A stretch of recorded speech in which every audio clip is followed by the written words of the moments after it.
Today on the Vince Everett Ellison Show, we're going to talk about the Democratic Party's big lie, reparations for slavery. So join me today on the Vince Everett Ellison Show. All right, y'all. Let's get this started. As I said before, the nerve of these Democrats. The nerve of these Democrats. All right. President Joe Biden is hanging out in South Carolina. You might ask, why is Joe Biden hanging out in South Carolina? He's not going to win the state. I mean, you can't get any more red or Republican in South Carolina. I think Trump won South Carolina by about 25%. I mean, 25 points. It's just a blowout. So why is Joe Biden hanging out in South Carolina? Well, South Carolina has a very, very huge black population. Joe Biden's talking to black people. You know why? Because he's losing the black vote. And there's panic down at the DNC. So guess what they're going to do? They're going to start talking about two things that they know that always get black people fired up. One is racism. Oh, the conservatives hate you and they want to kill you and they want to hang you from trees, take your money and burn up your houses and stomp you in the ground, that kind of stuff. And then they're going to talk about reparations. They're going to talk about free money that they're going to give you that they should have gave you 155 years ago. That's what they're going to talk about. Be prepared for it now. They already talking about it in the Washington Post, saying that black people are owed reparations. So let's talk about these reparations for a moment. What are reparations? Reparations are, they're described as money owed to black people for being enslaved in their time in slavery from 1876 probably till 1865 at the end of the Civil War. So at the beginning of the nation in 1776 to the end of slavery in 1865. All right? The descendants of black people are saying that we're owed that money because our people worked for free and worked for nothing, and that was wrong. After the Civil War, General Sherman for the Union Army promised black slaves, black descendants, black freedmen, basically, 40 acres and a mule. Democratic president, yes, Democrat president, because Abraham Lincoln had been assassinated. And one of Lincoln's biggest mistakes was, in his second run for president, to try to bring the country together, he chose a Democrat, Andrew Johnson of Tennessee, for his vice president. Lincoln obviously didn't know he was going to get shot, because if he had, he would have never, ever chose that moron to be his vice president. So Lincoln was a Republican. Trying to bring the country together, he chose a Democrat from Tennessee, the only Democrat senator that did not go with the South. He was the only one. Everybody else went with the South. Andrew Johnson of Tennessee said, no, I'm staying with the Union. And because of that, Abraham Lincoln said in 1864, Johnson, you're going to be my VP for president, and we're going to rule together until the end of my second term. Johnson said, okay. Well, Lincoln gets shot. 2 months into his second term, Johnson takes over. So Andrew Johnson was the one that vetoed the 40 acres and a mule. Don't get mad at Republicans for it. Now, this is just the facts of history. It was Andrew Johnson, a Democrat, that vetoed the 40 acres and a mule for black folks. All right? All right. Let's go there. So now black people are saying, well, some black people are saying, that we are owed that 40 acres and a mule. All right? Democrats back about 15, 20 years ago started saying, yeah, we're going to give you the money for the 40 acres of the mule. That's reparations if you vote for us. And black people believed it. That's the big lie. Now, first, let me just make this absolutely positively plain to you. You ain't going to never see that money. Kiss it goodbye. Let me tell you why. There's this group of people called the National African American Reparations Commission. You look them up. They're run by this guy by the name of Justice Patrick Robinson. Well, they studied this thing, and they talked about reparations for all the slavery in the world. They came up with a number to pay for it, y'all.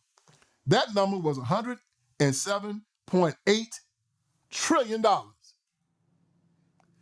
Let me say that again. That's $107.8 trillion. There's a problem with that. There's only $37.474 trillion in the world, in the whole wide world. They're talking about giving you close to 4 times as much money as that exists in the whole world. Now, you see how stupid this is? They've said that America's part in this is $26.6 trillion. Well, there's a problem with that. The whole GDP, that means the gross domestic product, everything that America makes, everything, the whole economy, the whole United States economy is only $23.32 trillion. So they are saying that America owes $26 trillion in reparations, but America is only worth $23.32 trillion. So if you gave black people everything in America, they're saying it still won't be enough. Pause for effect. Now, isn't that the most ignorant mess you ever heard in your life? They're actually out there selling the fact that they can talk these people into giving you everything. Their houses, the cars, GM, Apple, X, all of it. Give it to you. For what happened during slavery. That's what they're selling. This guy at the University of Connecticut, named is Thomas Kramer, he kind of brought it down a little bit. He said it'd be like $14.2 trillion. Rob Johnson at BET said it should be $14 trillion. That's a little over half of America's GDP, maybe about 60% of it. And some of you actually believe that you're going to get that money. The most amazing thing about it is some of you actually believe that you're going to get that money. You're not. But Joe Biden, Kamala Harris, Jim Clyburn, the Black Caucus, and Al Sharpton, and all of these people have been telling you this lie now for the past 20 years. And let me tell you one of the very, very, very serious reasons why you're not going to get it. All right. Back in 2008, Barack Obama was president. First black president, Barack Hussein Obama. Oh, boy, he was the golden child. He's going to make everything right. Black people love some Obama. 99% of the black vote got Barack Obama over the top, and he became president. He was going to do for black folks what nobody had ever done for black folks ever before. Barack Obama comes in, and this joker has so many people. I'm thinking Barack had over like 240 people in the House, Democrats in the House, and he had 60 people in the Senate. He had 58 Democrats, and he had 2 independents caucusing with the Democrats, which means he had 60 votes in the Senate. This means that the Republicans could not stop him. He could pass anything he wanted. He could have implemented slavery again if he had wanted. He had the votes for it. He could have ran all the white folks out of America if he had wanted. He had votes for it. He could have done whatever he wanted. If he wanted reparations, and if the Democrats were true about reparations, they could have got it. That's how he passed Obamacare. He had that 60-vote margin in the Senate, and all the Republicans could do was sit back and watch. Couldn't do anything to stop it. Once you get 60 votes, that's filibuster-proof, player. Game over. That's how the Senate works. They'll take something, and they'll put it up, and they'll say in order to vote on it in the Senate, it has to get 60 votes to vote on it. It'll take 51 votes to pass it, but it'll take 60 votes to end debate and let the Senate vote on it. And Barack had those 60 votes. And reparations didn't even come up for discussion. Why do you think that was?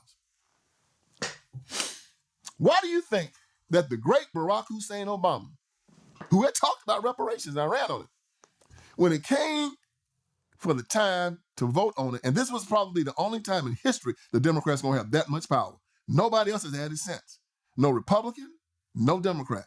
It's very seldom any party gets 60 seats in the Senate.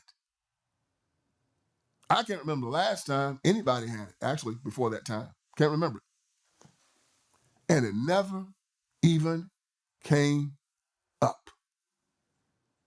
Could have passed it just like that. And it never even came up. I know you don't believe me. Check it out. Check out the numbers in the House and the Senate in 2008, the year Barack Obama rolled into the White House. And then check and see if they voted on any reparations whatsoever. And you'll see that they didn't. And they're not, y'all. They're not. Now, I don't think that we're owed any. To tell the truth, whether they vote on them or not. I'm going to give you my reasons. And I don't care whether you agree with them or not. They make perfect sense to me. The number one reason that black people, the descendants of slaves in America, should not get any reparations, drum roll, is that 242,427 Union soldiers were killed or wounded in the Civil War, coming down here to free black people from slavery. Black people didn't free themselves. If they did, they were free men that came from up north, which were about 200,000, and came down with the white Union soldiers and freed black people from slavery. Black people in the South, the vast majority, 95, 98%, was helping the Confederacy keep them enslaved. How are they doing it? Picking cotton, digging the ditches and the ramparts for the Confederate soldiers. They kept the Confederate economy going while the Union boys were coming down here trying to free them. The black slaves were helping their masters keep them enslaved. And they were voluntarily staying on the plantation. You know why? Because all the white men were going fighting in the Civil War. All the white men between the ages of like 16 and 60 were on the front lines, getting shot, trying to keep black people enslaved, while most black Southerners were helping them out. So you had over 642,000 Union soldiers dying and getting maimed to free black people from slavery. If you want your reparations, go to Gettysburg Cemetery. Go to Shiloh. Go to Vicksburg. You go to Antietam, where they said it was raining lead, where these young men were getting killed on the battlefield. Well, we picked cotton. Our ancestors picked cotton to help the Confederacy. Most of our ancestors. Some of them, though, did not. Some of them escaped. Alex Turner is one of my favorite stories. He was on a plantation. He had a black overseer. Yeah, he had a black overseer. He used to beat him, treat him like a dog. Alex ran away as a young man. And when he ran away, he joined the Union Army. After about 2 years, Alex had become a sergeant of his regiment. And they were in Virginia, and he noticed where he was, and he knew he was close to where his old plantation was. And Alex decided to take his regiment to his plantation and liberate it. So Alex goes there with his crew of black soldiers. They walk into the plantation, and they're freeing the slaves, and the slaves are celebrating and cheering. It was at night, and the old overseer came outside screaming, "What is all this ruckus and all this commotion out here?" And Alex Turner jumped up with his gun. He said, "It's Alex, and I'm here to kill you." Bam! And blew him away. That's what a free man does. And he freed his whole family and freed the slaves on that plantation. Look up Alex Turner. I think you'll like him. Frederick Douglass beat up his slave master. He escaped. And he went up there and he lobbied for the Civil War. And was a very, very strong influence in getting it started. Harriet Tubman escaped, helped other slaves escape, then joined the Union Army and came down and helped others escape. So there were some that escaped and fought for their freedom. But those were the outliers. Most of the enslaved people stayed on the plantation and fought for their enslavement. That's one reason why we don't deserve any reparations. Second reason is that black people or the black freedmen turned down their reparations. What you talking about, Ellison? Yeah, they turned them down. Well, how did they turn them down? Well, I want you to look up the Homestead Act of 1866 and the Southern Homestead Act. The first Homestead Act in 1862 gave all of the land out west in the plains to white men. But in 1866, they changed the law to include black men. Any black man over the age of 20 that was willing to work the land for 5 years could have up to 160 acres of land. He could use that land as collateral to buy his mule and build his house. They also had something called the Southern Homestead Act that did the same thing. Only black men and unionists could get this land, and it was in the South, in Alabama, Mississippi, Louisiana. According to the records, less than 5,000 black men took advantage of the Homestead Act and went out west, and less than 1,000 took advantage of the Homestead Act in the South. The reparations were there, and black men decided not to take them. The reasons, of course, as all history books will say, was white intimidation. The flip side of white intimidation is black male cowardice. If you will be a free man, you cannot be a coward. You have to be willing to pick up your gun, find other men like you to pick up their guns, and defend yourself. If not, you will be enslaved.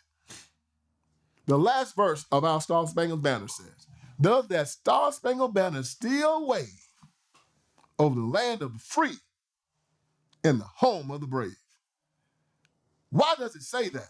Because in order to be free, you must be brave. So whenever you hear a history book talk about the Ku Klux Klan, the red shirts, white intimidation, they're also saying black male cowardice. Well, there was too many white men. That is a lie. In Mississippi, there was 2 times more black men than white men at the end of the Civil War. In South Carolina, there was 3 times more black men than white men. Alabama, Georgia, it was split right down the middle. In the same way that these black men fought to stay in slavery, they also obeyed their masters and bowed to them when slavery was over. Shouldn't be surprised.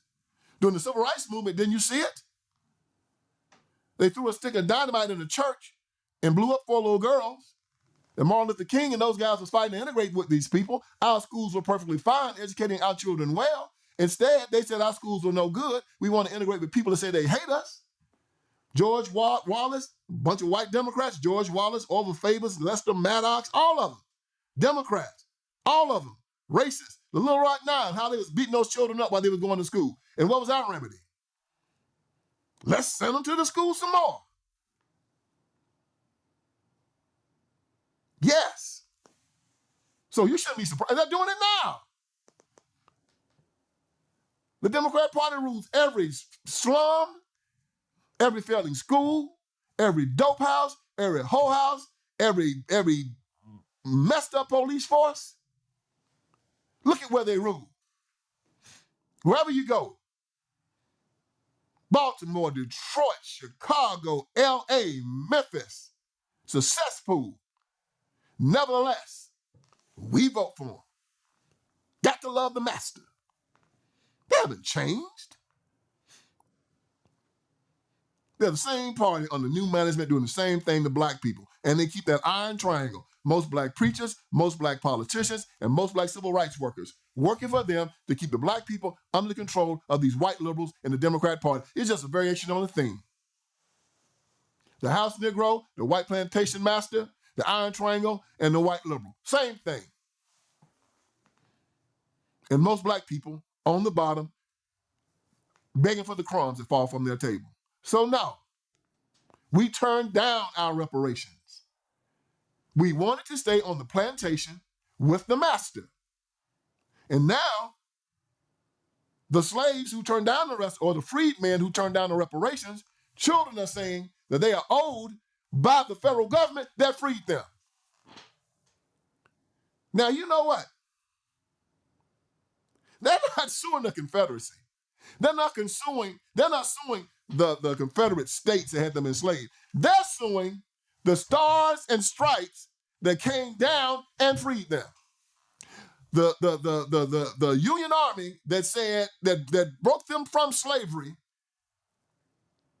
the federal government of the United States that broke them out of slavery, is the entity that these jokers gonna sue. Boy, I tell you what, that's some gratitude for you, isn't it? That is some gratitude for you. And this kind of goes to my second point. You suing the American government for freeing you. If you're gonna sue somebody, you might need to go back to Africa and sue the African nations first.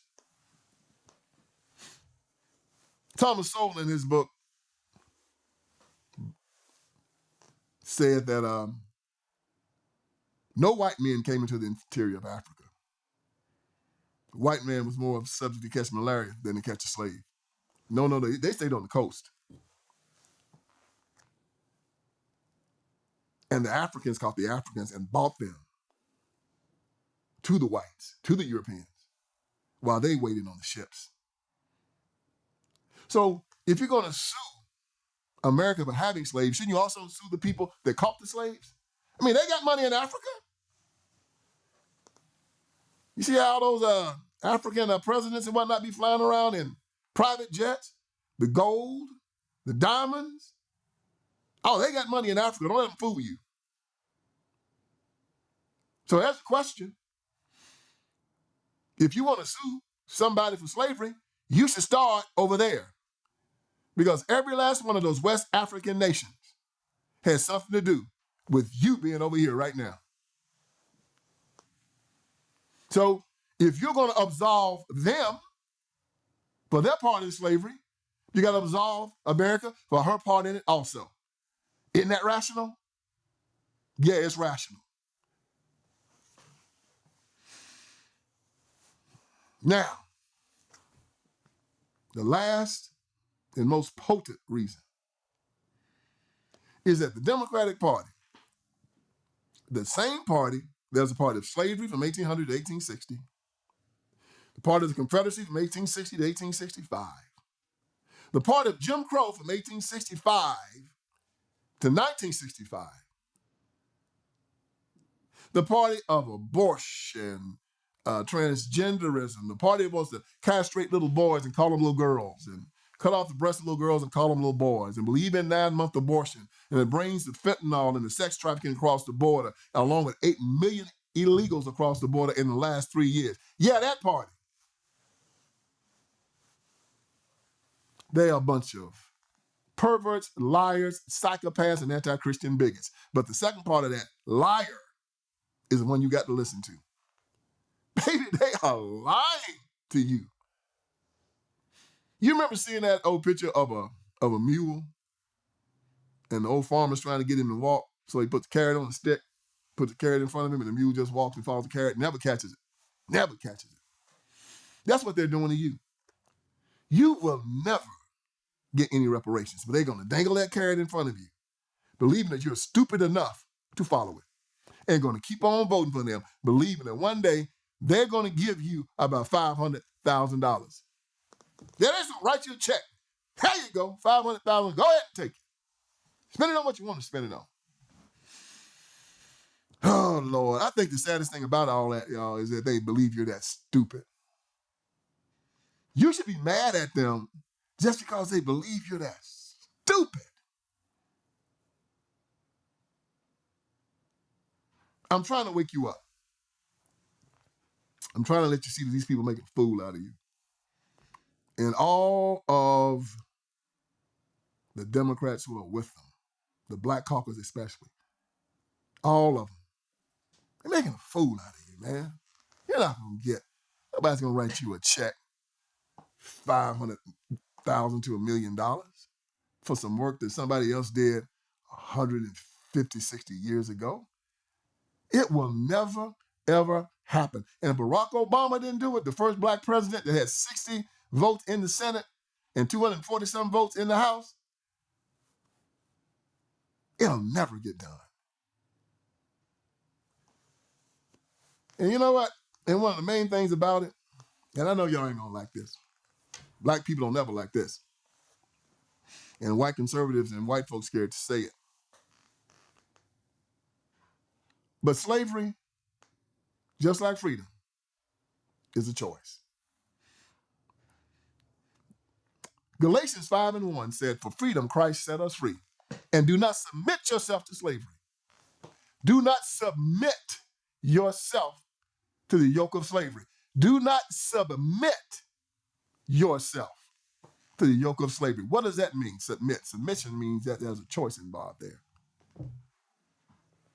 Just like the acceptance of freedom is a choice, the acceptance of slavery is a choice. Well, I was coerced, and you still have to choose. See, for them to say you had no choice, they have to admit that you're an animal. Animals have no free will. God gave free will to human beings. This is why we're so ornery. This is why we can love. This is why we can hate. This is why we can resist, because of free will. There were Africans that died before they would be slaves. And then there were those that would sell out their own people to get a crust of bread. There are those that fought and killed their masters to be free. Frederick Douglass beat up his master, ran off to freedom, never looked back. Harriet Tubman left, never looked back. Alex Turner left, came back, and killed his overseer. There were 100,000 black people that escaped slavery through the Underground Railroad. And there was another 100,000 that escaped slavery on their own. So if these people could choose to be free, what about the others? They want to tell you slavery was not a choice, because if you ever decide to be free, if you ever stop blaming someone else for your predicament, the day that you decide to take responsibility for your life and say that my ancestors also must take responsibility for theirs, we're not judging the choice. I'm glad they made it. I'm the reason why I'm there. That's the reason why I'm here. Whatever choices my ancestors made got me here today. I'm not judging the choice. But don't tell me they didn't make it. Maybe they decided to stay because they didn't want to leave their children. Maybe they decided to stay because the master said they'd kill his wife if he left. Maybe he decided to stay because it was a nice environment. I don't know. All I know is that they stayed long enough and lived long enough to get me here. And I don't care what happens. They can pass fake holidays like Juneteenth and MLK Day. They can offer you lies about reparations. They can offer you apologies. You can destroy as many monuments and as many flags and hate as many Confederates and hate America as much as you want, until black people take responsibility for their part in their own oppression. They will never, ever live the way they're supposed to live in this great nation. We have to do an inventory. We have to look back and talk about the things we did right and the things we did wrong. But we have to also go back to our Christian faith and to our Christian God. Reparations, at the end of the day, y'all, is about unforgiveness. It's about revenge. That's all it is. As Christians, we're supposed to forgive. Show forbearance. What is forbearance? Forbearance is when somebody owes you something and you rightly can claim it. You say, don't worry about it. I forgive the debt. That's forbearance.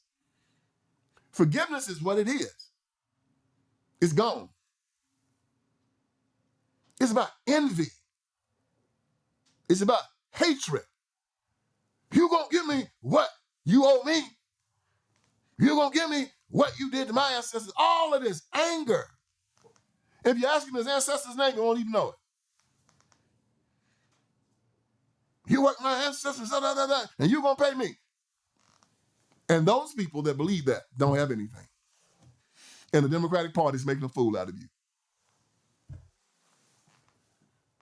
Once we learn to forgive, as Christ demanded that we forgive one another, once we learn to love one another, once we learn to give forbearance to one another, once we decide to forego envy and go into admiration of one another, then you'll see America blossom. You'll see the black community blossom. You'll see Christian blacks and Christian whites coming together. But see, the left never wants that to happen. The Democratic Party will die. They'll kill every last one of y'all before they let that happen. Before they allow us to come together. Like Jesus demanded before he went to the cross. He prayed for unity amongst Christians, all of us, to love one another. Oh, but these Democrats are shrewd. Man, we can agree on abortion. Most black people are pro-life. Most white Christians are pro-life. We can agree on LGBTQ. Blacks and white Christians don't want their children transitioned. They don't want their children mistreated in school. They don't want their children to be taught against their religion. They don't want demented men going to the bathroom with their wives and their daughters. We agree on that. We want the border secured. Who wants fentanyl and drugs and illegals in their communities? I looked up in Chicago today.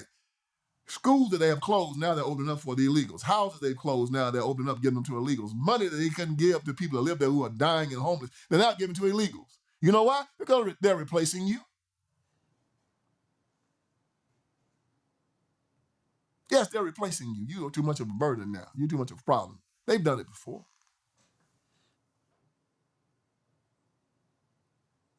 We believe, blacks and white Christians, that you should be able to defend yourself.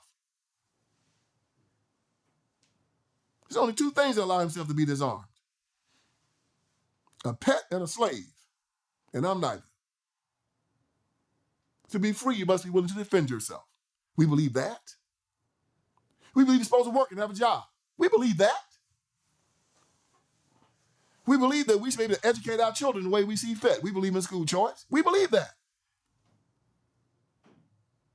We believe in law and order. Not so much you should have police on every street corner, but we don't have a problem with the police if they, are acting right. But how do you make the police act right? You arm yourself. We believe in that. Then why don't we fight one another? Because the shrewdness of the left will find that one thing. These people lack Confederate monuments, and we fight over that, and then they take care of everything else. These people lack a flag. We fight over everything else. They don't want to give us reparations. See that? Stuff that you'll never get and stuff that'll never do you any good. They make you fight over. So the flag's down in South Carolina. They hadn't killed a black person in South Carolina since that flag came down. Oops, that's a lie. Black people standing in the living went up sky high since they took the flag down. Oops, that's a lie. They make you fight over things that don't matter. We're going to vote because he's going to get reparations. You'll never get them. See, it's another one of those lies. They're lying to you. I want you to wake up. Because like them, I can see your power. I watched this lion tamer one time with the lion, with a little whip, controlling it, making them jump through hoops, making them dance, do all kinds of stuff. You know the lion tamer's biggest trick? Never let the lion know its real power. The lion doesn't know he could take his paw and just slap his head off. That's how they have you. He got you walking around crawling, begging for the crumbs to fall off their table because they've told you all your life you're nothing. You're black, you're poor, you're ugly, your country hates you. They even have you recited. White supremacy, racism. Well, again, you've heard me say it, I'm going to say it again. There's no one superior to me. Why? Because I'm an heir of Jesus Christ, I'm a child of God.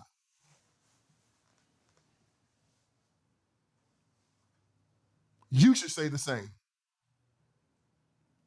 I want you to now go to my website, vinceellison.com. That's vinceellison.com.